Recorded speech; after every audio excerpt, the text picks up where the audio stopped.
Merci Sophie pour la présidence. Sophie, lors de sa prière d'entrée, a évoqué ce parfum que nous devons être pour notre Dieu. Et j'irai dans la même logique en disant que je désire pulvériser un parfum spécial dans toute cette chapelle. Je souhaite enduire ce parfum en chacun d'entre nous, ce parfum spécial. Alors vous allez me dire, mais quel est-il? Je lirai dans 2 Corinthiens, chapitre 2, verset 14. Je ne puis que remercier Dieu. Il nous associe toujours au cortège triomphal du Christ par notre union avec lui. Et il se sert de nous pour répandre en tout lieu comme un parfum la connaissance du Christ. Oui, Seigneur, veuille, à travers cette prédication, nous parfumer abondamment de la connaissance de ta personne, afin que nous soyons ces parfums qui répandent l'odeur de vie. Telle est ma prière pour chacun d'entre nous ce matin. Oui, le Dieu que nous célébrons est le Dieu Père de notre Seigneur Jésus-Christ. Et nous savons qu'il nous a apporté le salut en mourant à la croix. Après 3 jours, il est revenu à la vie. Et pendant 40 jours, il est apparu à ses disciples, mais pas que. Le 40e jour, il est monté au ciel. Et il y a quelques jours, nous avons commémoré chez nous l'ascension de notre Seigneur. Et nous attendons son retour. Mais avant que notre Seigneur revienne, dans une dizaine de jours, nous nous souviendrons de la Pentecôte, l'événement lors duquel notre Dieu nous a envoyé son esprit pour qu'il habite pleinement au sein de son Église. Et j'ose espérer que le Saint-Esprit est au milieu de nous ce matin. Mais il est aussi avec nous toutes les fois que nous sommes en dehors de ce lieu. Je vous invite à lire avec moi dans l'Épître aux Hébreux, chapitre 1 et versets 1 à 4. La lettre écrite à la communauté hébraïque, donc Hébreux, chapitre 1, verset 1, chapitre 1, verset 1 à 4. Et je vais lire dans la version du Semeur.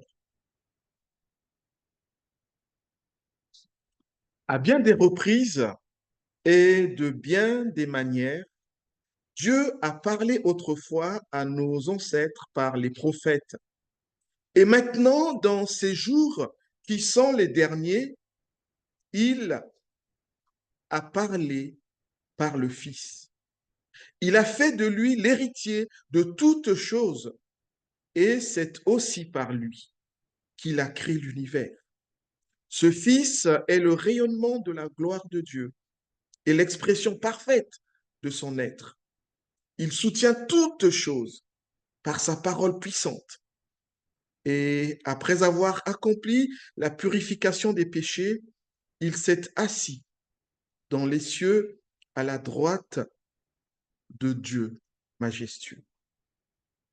Il a ainsi acquis un rang puis plus éminent que celui des anges, dans la mesure où le titre que Dieu lui a donné est incomparablement supérieur au leur. Jusqu'ici, la parole de notre Dieu. Cette lettre est adressé à des personnes qui étaient chrétiennes, mais chrétiennes en majorité d'origine juive. Et qu'est-ce qui nous fait dire qu'ils étaient en majorité d'origine juive? Eh bien, quand on prend la peine de lire cette lettre, on se rend compte que plusieurs indices nous poussent à croire que cette lettre est destinée à des personnes qui étaient d'arrière-plan juif. Et parmi ces indices, nous avons le fait que l'auteur évoque des récits sur Abraham, sur Moïse, sur la conclusion de l'alliance au mont Sinaï, sur la construction du tabernacle, sur l'institution des prêtres avec comme corollaire les sacrifices que faisaient ces prêtres. Plusieurs indices dans la lettre montrent que ces premiers chrétiens à qui était adressée cette lettre avaient une bonne connaissance de l'Ancien Testament, de ce que nous appelons l'Ancien Testament. C'est ainsi que, comme à des initiés, l'auteur leur parle des récits de la Torah. L'auteur leur parle de l'histoire racontée par la Torah. Par exemple, l'histoire de la famille d'Abraham, une famille qui, au fil du temps, va grandir pour devenir une nation, celle d'Israël. Il est fait état également de l'histoire de Moïse, en tant qu'il est le libérateur du peuple de Dieu, le peuple qui était esclave dans les mains de Pharaon. Et c'est Moïse que Dieu utilise pour libérer ce peuple, pour le conduire vers la terre promise, même si lui-même n'accédera pas à ce pays promis. Il est fait état également de la construction du temple, le lieu dans lequel va s'effectuer les sacrifices par les prêtres. Oui, tous ces indices nous montrent à suffisance que cette lettre est écrite à des personnes qui étaient vraiment habituées avec les écritures de l'Ancien Testament. Nous n'avons aucune indication sur l'identité de la personne qui a écrit cette lettre, mais nous pouvons supposer que cette personne était soit un apôtre ou encore à minima une personne qui était proche des apôtres. Et là aussi, c'est la passion qu'a cette personne pour le salut des âmes qui nous fait dire cela, qu'il était soit apôtre lui-même ou à minima proche des apôtres. Face à la persécution que subissaient ces chrétiens d'origine juive, plusieurs parmi eux étaient tentés de renoncer à leur foi, de retourner en arrière pour vivre selon la tradition juive, selon finalement l'Ancien Testament, selon l'Ancienne Alliance. Ces personnes étaient tentées de repartir en arrière parce qu'elles avaient peur de la persécution, parce qu'elles avaient peur de l'emprisonnement. Et donc, la tentation était forte de renoncer à leur foi. Et l'auteur ici les exhorte à surtout ne pas se tourner vers ce qui était passé. Ne surtout pas repartir en arrière. Ne surtout pas renier la foi en Jésus-Christ, ce qui serait gravissime pour leur salut. Alors, en disant cela, euh, je ne pense pas que l'auteur soutenait la doctrine de la perte du salut.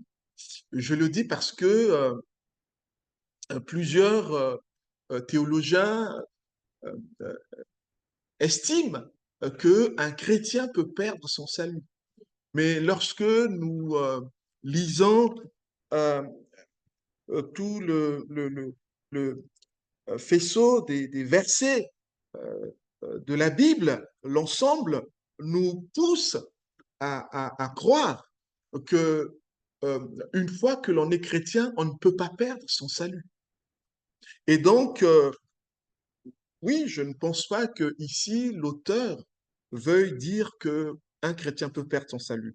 Mais il faut se dire que c'est un prédicateur qui est en train de parler et il a ce souci de stimuler les croyants, j'allais dire, de faire peur aux chrétiens pour qu'ils se maintiennent dans leur attachement à Christ. Cette désertion des rangs de l'Église explique donc le but et la structure de cette lettre. L'auteur ici donc s'emploie à persuader ses correspondants à ne pas renoncer à la foi chrétienne, à ne pas renoncer à Christ au profit des croyances judaïsantes du passé basées sur l'ancienne alliance. Il va donc s'atteler à interpréter la Torah, c'est-à-dire le Pentateuque, appelé encore les 5 livres de Moïse. Pourquoi il s'attelle à interpréter le Pentateuque? Eh bien, c'est pour démontrer qu'au sein de cette Torah, qui fait partie intégrante de l'Ancien Testament, se trouvent déjà les germes de la foi en Christ. Parce que ces chrétiens étaient tentés de, comme je le disais, de repartir en arrière, de renoncer à leur foi, parce qu'ils étaient persécutés. Et l'auteur veut montrer à ces mêmes chrétiens que là où vous voulez partir, eh ben, sachez que le contenu évoque déjà le Christ. Le contenu contient déjà des germes de la foi en Christ. L'auteur va d'une part démontrer que l'Ancien Testament annonce Jésus-Christ avec la nouvelle alliance, et d'autre part que Jésus et la nouvelle alliance sont l'accomplissement de l'ancienne alliance. En effet, il fait la démonstration selon laquelle Jésus est non seulement la continuité, mais aussi la discontinuité de ce qui est dit dans l'Ancien Testament, dans l'Ancienne Alliance. Nous voyons de ce que nous avons lu, les anges, tout comme Moïse et d'autres prophètes qui parlaient autrefois de la part de Dieu, ne sont pas plus grands, ne sont pas plus crédibles que Jésus. Ces chrétiens veulent repartir à Moïse. Ces chrétiens veulent repartir au message des anges. Et l'auteur ici est en train de leur dire, mais ces anges, Moïse, ils ne sont pas plus grands que Jésus.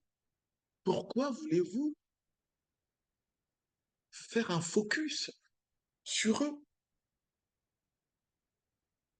Les sacrifices pratiqués sous l'ancienne alliance ne faisaient que annoncer le parfait sacrifice qui allait venir, le sacrifice en Christ. Donc, vous n'avez pas de raison de renoncer à Christ pour repartir vers les sacrifices du passé. Dans ce livre, notamment son chapitre 11, il est fait état de la galerie d'hommes et de femmes pétris de foi, des personnages bibliques qui, sous l'Ancienne Alliance, par anticipation, avaient placé leur confiance en Christ. Et pourtant, ils n'avaient pas encore vu ce Christ, mais ils avaient placé leur confiance en lui. Une manière de dire à ces chrétiens, mais regardez les amis, vous voulez repartir en arrière. Mais les personnes qui ont vécu sous l'Ancienne Alliance, eux avaient une foi en ce Christ que vous voulez abandonner. Qu'est-ce qui se passe? Dieu a approuvé les hommes des temps passés en raison de leur foi en ce Christ qui n'avait pas encore fait sa première venue. Moralité, si les chrétiens à qui est adressée cette lettre veulent être approuvés par Dieu, ce n'est pas en renonçant à leur foi. Voilà tout le message de ce livre. Si vraiment, quand vous lisez l'épître aux Hébreux, si vous voulez vraiment comprendre tout ce qui est dit, eh bien, le gros part de là. C'est-à-dire que dans une communauté, une majorité de chrétiens d'origine juive, eh bien, à cause de la persécution, étaient tentés de renoncer à leur foi. C'est pour ça d'ailleurs que dans un des passages de ce livre, notamment au chapitre 10, Hébreux chapitre 10, il me semble au verset 23, l'auteur dit, n'abandonnons pas notre assemblée. Car vous voyez s'approcher le jour, hein, en paraphrasant. Alors souvent, on a interprété cela en disant, eh, vous voyez, il ne faut pas abandonner son Église. Non, ici, dans le contexte, c'est de ne pas abandonner la foi. Une personne peut partir de l'Église de nos gens, si elle se retrouve dans une autre Église, eh bien, cette parole, ce verset, ne concerne pas cette personne, parce qu'elle est toujours avec Christ. Donc, en lisant ce verset dans son contexte, on voit que ce que l'auteur voulait dire, c'est qu'il ne faut pas renoncer à sa foi. Mais c'est pas comme certains le supposent. On est en train de dire n'abandonne pas l'Église. Non. Il peut arriver qu'une personne, après avoir cheminé dans une église, veuille changer d'église. Ça peut arriver. Mais c'est pas là le problème. Le problème, c'est pour ceux qui renoncent à leur foi. Et ce verset-là euh, concerne ces personnes qui renoncent à la foi, qui tout au moins ne veulent plus continuer, cheminer avec le Christ. Il faut savoir que ce passage que nous venons de lire, Hébreux, donc chapitre 1, versets 1 à 4, en grec, n'est finalement euh, qu'en une seule phrase, mais une phrase ô combien importante, une phrase euh, qui est importante par rapport à ce qui est dit de Jésus-Christ. Une phrase qui exprime la christologie, c'est-à-dire l'étude de la personne, de l'œuvre de Jésus-Christ, en une seule phrase. Cet extrait que nous venons de lire, non seulement introduit, mais résume également tout ce qui sera dit dans l'Épître aux Hébreux. Et là encore, une fois que vous avez compris ça, c'est-à-dire ce que disent ces 4 premiers versets, vous avez compris tout le reste. Parce que tout le reste n'est que le développement de ces 4 versets. Mais si on ne comprend pas ces 4 premiers versets, le danger serait de mal interpréter ce qui est dit par la suite. D'où l'exemple du chapitre 10, verset 23 que je prenais tout à l'heure. Ce verset qui souvent a été mal interprété parce qu'on n'a pas pris la peine de comprendre l'objectif, le but de cette lettre. Nous apprenons que par le passé, Dieu a parlé à son peuple par le moyen des prophètes. Mais aujourd'hui que nous vivons les temps de la fin, Dieu nous parle à nous, à son peuple. Il nous parle au moyen de son Fils. Alors, il faut savoir que les temps de la fin débutent avec l'avènement et la mort de notre Seigneur, la première venue de notre Seigneur. Les temps de la fin commencent là. Les temps de la fin, c'est pas quand le Seigneur reviendra. Nous sommes déjà dans les temps de la fin. Les temps de la fin ne sont pas à confondre avec la fin des temps.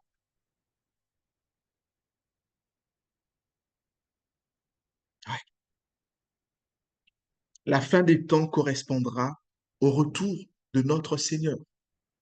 Mais pour l'instant, nous sommes dans les temps de la fin. Ça, c'est certain. Mais pour ce qui est de la fin des temps, personne ne connaît le jour ni l'heure. Et Jésus lui-même, en tant que fils, dit, voilà, il n'y a que le Père qui sait.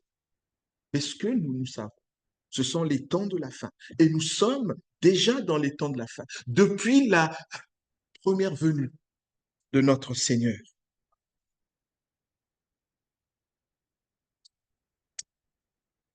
Il y a des auteurs de la Bible qui, oui, qui disent, qui confirment ce que je suis en train de dire.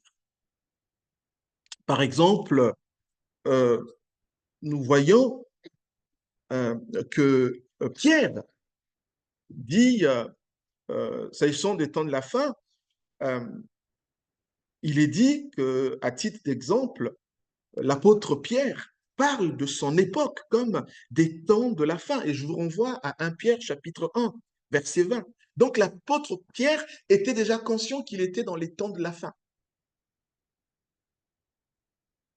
Il en est de même pour l'apôtre Paul, qui fait des chrétiens les croyants des temps de la fin.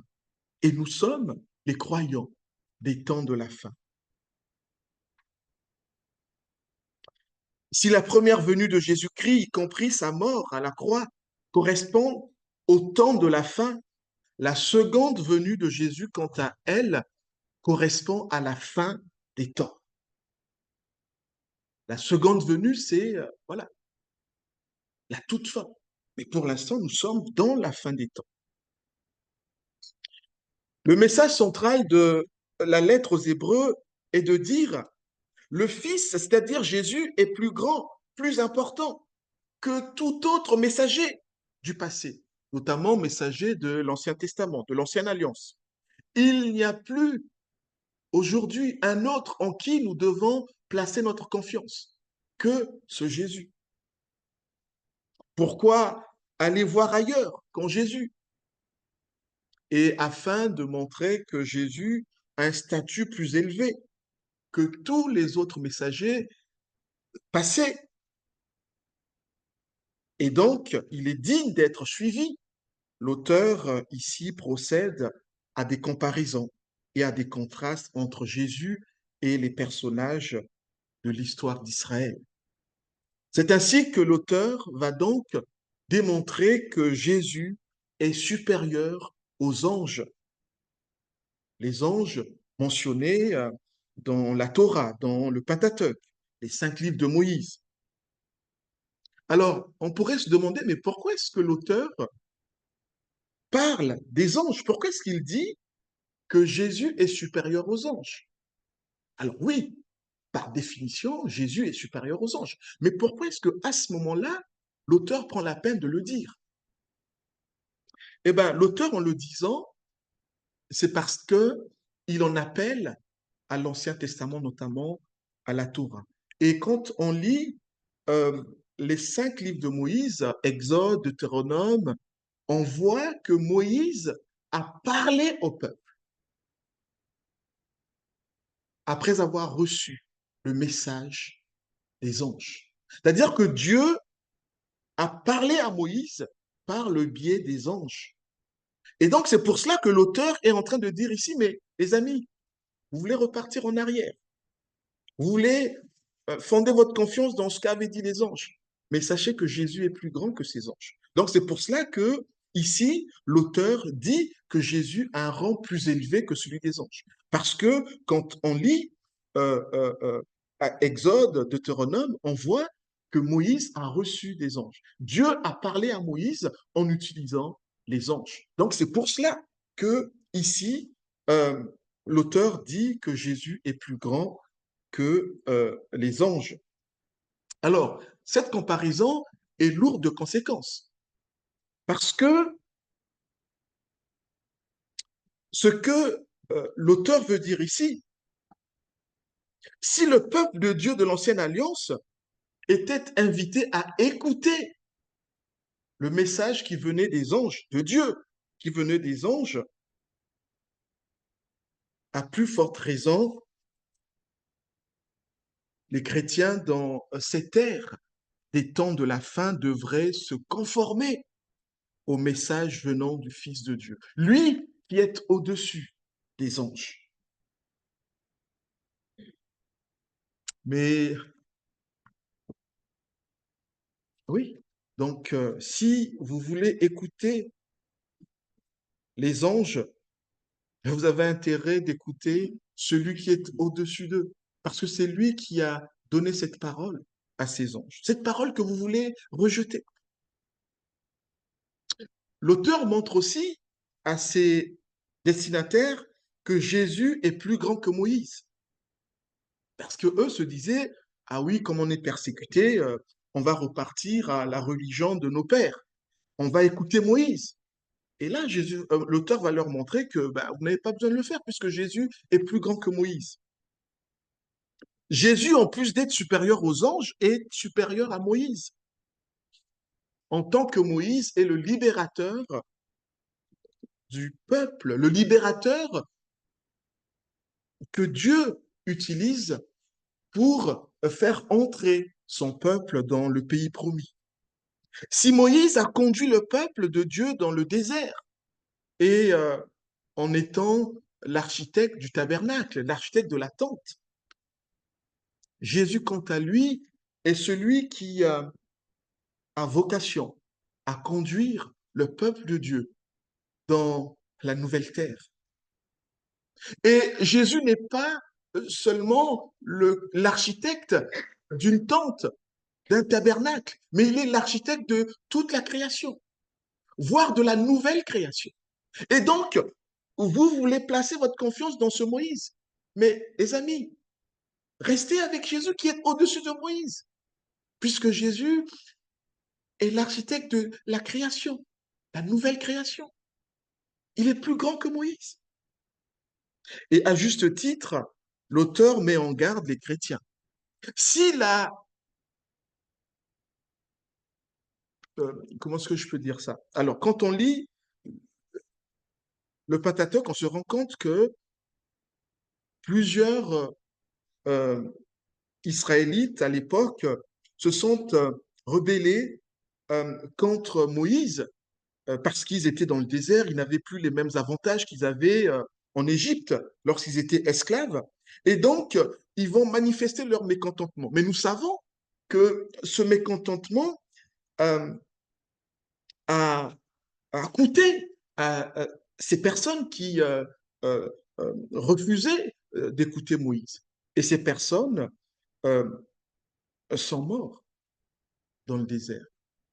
Je vous renvoie à l'épisode du veau d'or.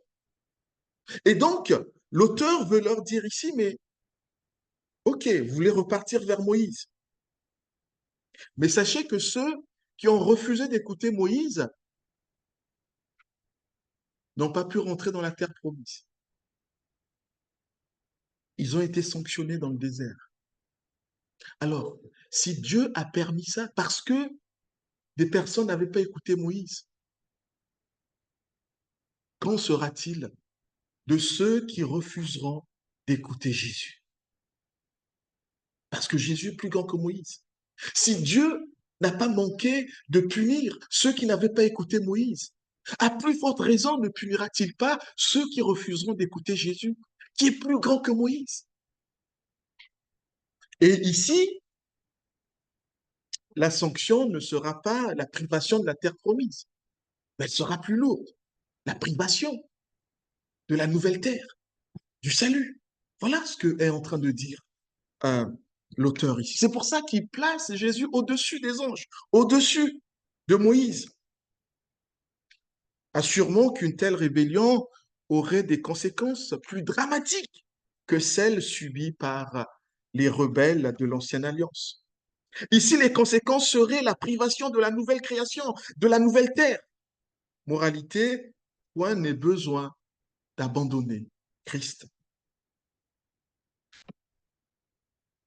Christ est également supérieur au grand prêtre de l'Ancien Testament, de l'Ancienne Alliance. Et le sacrifice de Christ est plus grand que celui pratiquée sous l'ancienne alliance. La supériorité tient à ce que les sacrificateurs étaient sacrificateurs selon la lignée humaine, alors que Christ, lui, est sacrificateur selon la lignée de Melchisédek. C'est-à-dire que c'est pas parce que il n'hérite pas de cet office de prêtre. Ça lui vient d'un rang divin. Et donc, il est supérieur aux prêtres de l'Ancien Testament. Vous voulez repartir vers ces prêtres, vers ces sacrificateurs, mais ils ne sont rien à côté du vrai prêtre, Jésus-Christ, que vous voulez abandonner. Les sacrifices que faisaient ces prêtres étaient répétitifs, alors que Jésus, lui, il a fait une fois pour toutes un seul sacrifice qui est suffisant pour sauver toute l'humanité. Pourquoi vouloir renoncer à ce Christ qui est supérieur à ses prêtres, qui lui a un sacrifice supérieur au sacrifice pratiqué sous l'ancienne alliance? L'auteur espère qu'une telle démonstration incitera ces chrétiens à rester fidèles à Jésus-Christ, quand bien même la persécution bat son plein, quand bien même la persécution fait son œuvre. Il est conscient que ces chrétiens sont persécutés, mais en même temps, il ne veut pas que ces chrétiens puissent renoncer à Christ, la bonne paix. Voici cette vérité qui concerne Jésus-Christ, qui font qu'il dispose des superlatifs de supériorité par rapport à tous les messagers du passé. Premièrement, première vérité, Dieu en tant que Père a fait de Jésus-Christ l'héritier de toutes choses. Ce n'est pas le cas de Moïse, ce n'est pas le cas des anges, ce n'est pas le cas des prêtres. Deuxième vérité, Dieu en tant que Père a créé par Jésus-Christ tout ce qui existe. Nous avons chanté. Jésus préexiste. Il n'a pas de commencement. Il n'a pas de fin. Moïse a un commencement. Les anges ont un commencement parce qu'ils ont été créés. Les prêtres ont un commencement parce qu'ils ont été créés. Mais Jésus n'a pas été créé. Troisième vérité, Dieu en tant que Père a fait de Jésus-Christ le rayonnement de sa gloire, ainsi que son expression parfaite. Ainsi, celui qui a vu le Fils a vu le Père. Didier nous l'a rappelé tout à l'heure dans sa prière. C'est pas le cas de Moïse. Moïse n'est pas le rayonnement, n'est pas le reflet du Père. Les anges non plus ne sont pas le rayonnement. Les prêtres non plus. Quatrième vérité, Dieu en tant que Père a fait de Jésus-Christ le soutien de toutes choses par sa parole puissante. Ce n'est pas le cas de Moïse, ce n'est pas le cas des anges. Cinquième vérité, Dieu en tant que Père a fait de Jésus-Christ le purificateur des péchés et il a fait asseoir à sa droite dans les cieux. Les anges ne sont pas les purificateurs de nos péchés, Moïse non plus, les prêtres non plus. Sixième vérité, Dieu en tant que Père a donné à Jésus-Christ un rang supérieur aux anges. Septième vérité, Dieu en tant que Père a donné à Jésus-Christ un titre infiniment supérieur à celui des anges. Il a fait de Jésus, qui est le Fils éternel, il a fait son Fils. Et lorsque nous lisons le chapitre 1, les versets qui suivent, Dieu appelle son Fils Dieu. Oh mon Dieu, je vous renvoie au verset 8. C'est-à-dire que Dieu lui-même, le Père, dit de Jésus qu'il est Dieu. Il interpelle, oh Dieu, c'est très fort. C'est pas une autre personne qui le dit, mais c'est le Père. Dieu, le Père lui-même, qui dit à son Fils, oh Dieu. C'est pas le cas pour les anges. C'est pas le cas pour Moïse. C'est pas le cas pour les prêtres. Au total, Ces sept vérités prouvent à suffisance que Jésus et Dieu ne font qu'un. Et c'est ce que veut démontrer ici l'auteur. Il veut dire, mais ne renoncez pas à Jésus parce qu'il est Dieu. Vous allez vers Moïse, vous allez vers les anges, mais vous êtes en train de fuir Dieu. Jésus a un statut plus élevé que celui des messagers d'autrefois, pour la simple et bonne raison qu'il est Dieu devenu l'homme en tant qu'il est fils du Père. Au total, si Jésus est plus grand et plus important que les prophètes d'autrefois, c'est parce qu'il est le Fils éternel de Dieu. Il est préexistant. Il existe avant toute chose. C'est parce qu'il est le Fils incarné. Humblement, il a accepté de venir en homme. C'est parce qu'il est le Fils céleste qui siège à la droite de Dieu. Notre Seigneur, au moment où nous parlons, il est auprès de Dieu, le Père. Il siège auprès de Dieu.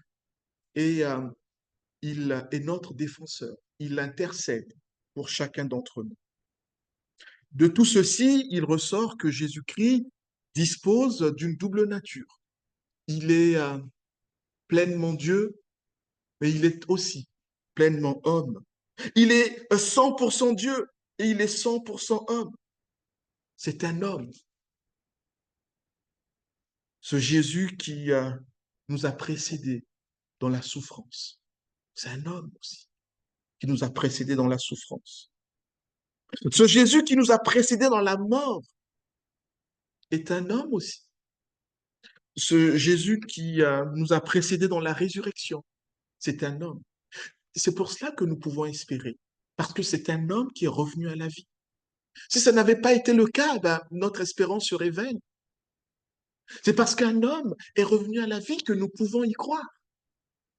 Alors, il est Dieu, hein, mais il est aussi homme. Il est digne de notre confiance. À nous de lui faire confiance. Et c'est tout le message ici, de dire à ces chrétiens, mais regardez ce Jésus qui est Dieu et qui est homme. Il a un rang plus élevé que celui des anges, que celui de Moïse, que celui des prêtres. Ne le fuyez pas. Ce Jésus est digne de confiance. Placez votre confiance en lui. Non pas en Moïse, non pas dans les anges, mais en Jésus.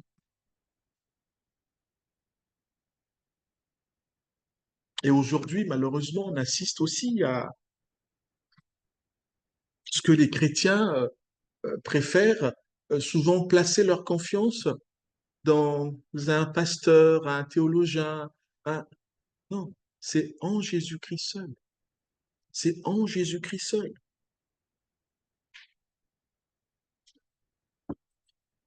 Par le passé, les premiers destinataires de cette lettre dont nous venons de méditer un extrait, ces chrétiens étaient persécutés.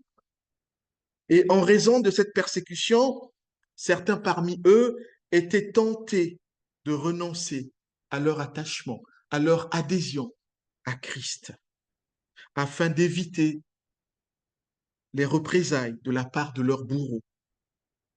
La solution facile. Alors, c'est facile pour moi de le dire ici, mais c'était difficile pour eux.